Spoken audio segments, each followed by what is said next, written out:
All right, so this is the end of session 1, training session 1 with Danny. Danny that can't be pet or caught by people. And this is the end of the session, but I do want to make a video showing us approaching him. So we're gonna scare him a little bit. Not scare him, we're gonna just push him a little bit. Oh, look at that. That's a good boy, Danny. We're gonna very gently keep pushing until he goes away so that I can show the approach. It rolled all the way over there, Danny. You didn't even see it. Here, here's another one. Good boy. Good boy, Danny. Good boy. All right. There, now he's going away.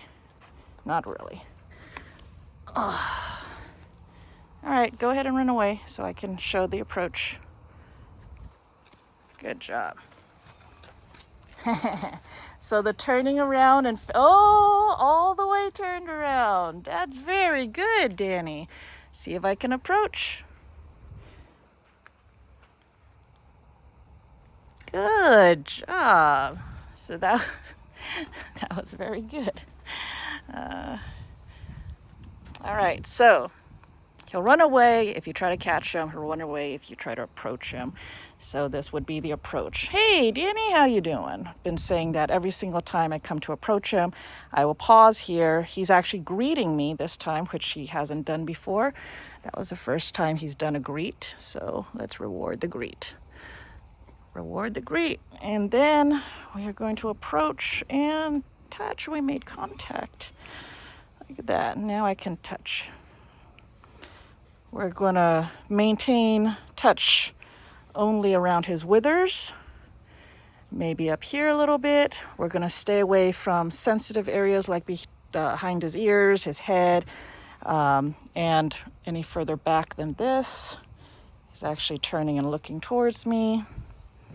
Good job. So we'll try another approach, see how consistent he is with the approaches now. So, hey, Danny, how you doing? I'm coming on, I'm straight on, but then around here, I'm turning to my side, facing away from him, and then waiting for him to turn his head towards me to acknowledge me and accept that I will be touching him. He took the carrot, but he's not eating. Now he's starting to relax and eat. There, now he finally chewed it. So that shows that he's relaxed, eating while I'm petting him.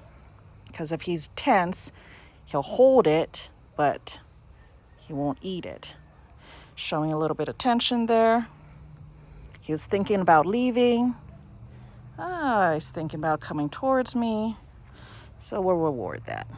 My movements are getting faster and jerkier. Oh, scratching his eye. To let him get used to that. I don't want to have to baby around him. And we have some more touch and contact. He's getting too much pressure. Okay, moving away. I'm not going to move. See if he strikes at me. Where's your eye? Show your eye. Are you thinking about striking at me? No, he's not. But he knows we've had this talk. I don't want his butt at me. Psst. Thank you. Thank you. So now that, but he turned and faced me. That's good. So now that I have chastised him a bit, let's see about the approach. Yeah. So he has to know that he can be chastised and it's okay. So I'm going to back up and start a whole new approach. Hey, Danny, how you doing? He's vulnerable there, so I'll stay my position, let him finish. Hey, Danny. He's greeting me. Good job. You want this? And this is from the other side, which is good. Hey, Danny. And we have immediate contact. Good job. From the other side. This is all in one session. This is great. So much progress in just one session, Danny. Good job.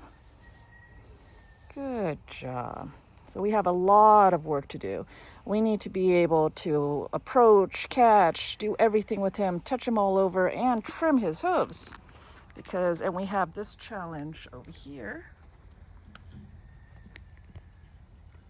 in the trimming as well. But I think we're making good progress, huh, Danny? Here.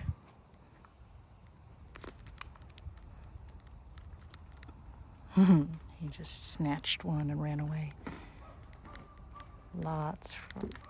There you go. I know. That was a jackpot, and that marks the end of today's session. Thank you, Danny. Oh, wait, one more thing. Do you want to be in the video? Do you want to talk about how he was before? From the time I brought him home? Yeah, like how you couldn't catch him and stuff like that. Yeah, he came from a kill pen in Texas, and they rescued him, brought him to Bakersfield for 3 months, and then at which time I got him a year ago last June. He would not let me touch his legs. He wouldn't let me do anything with him, although he didn't try to kick. I was able to put the halter on him every day, and he stopped letting me put the halter on him and handling him when he had about the third time of being sedated to have his feet trimmed. This has all happened in 1 year. At this point, he's had it. He doesn't want to be haltered anymore. I can't work with his feet. I'm working at trying to put the rope around his neck. He's doing pretty good like that. And so that's where we're at. Don's come over to help me get him accustomed to gentle touch and get over that trauma of him being sedated and trimmed, forcefully trimmed, and hopefully we'll be able to get him to where we can trim him and he'll be a happy boy. Yeah. So, what did you see the change from today's session from the beginning to the end? What did you think of this session? Danny's never let anybody touch him except me. Danny will. My husband can give him treats, but he won't let him get near him. This is the first time anybody, since I've had him for over a year now, has touched him or worked with him at all, and Danny's been willing to. Other than that, I'm the only person that's been able to do this with him. It's a good session today? It's an excellent session. I'm Yay. so happy. I couldn't be happier. Yeah. We went through so much in this one session, had a big talk. He struck out at me 2 or 3 times. Yes, he did. But all the strikes were warning strikes, and it's him. He needs to be able to be allowed to express himself, express his fears safely and all that. But I'm also allowed to express that that is not acceptable. And then he knows where the limit is. But then he also knows that we can get our energy up and we can get excited and we can get scared and we can get all that, and it doesn't have to escalate. It can come back down. Everything, just make the right choice. So after that, then we just calm everything back down, show him that everything can come back down and there is another choice. Doesn't have to escalate. We can come back to 0 and start again, start fresh and start over, and this time make the right choice. So now we have gotten to where we can successfully approach him, touch him, and we will keep working on his confidence and his acceptance and his he's so worried, right? He's so worried about consequences. So we have to show him that things can happen and there won't be horrible consequences. That there, there are rules. You can't just go killing people, but he's not going to get beat up and all that, just because he needs to express himself. And we will listen to him. And so he can gently express himself, and we will listen and we will respond accordingly. So that is today's session. Thank you all for joining me, and we'll see you next time. Bye-bye.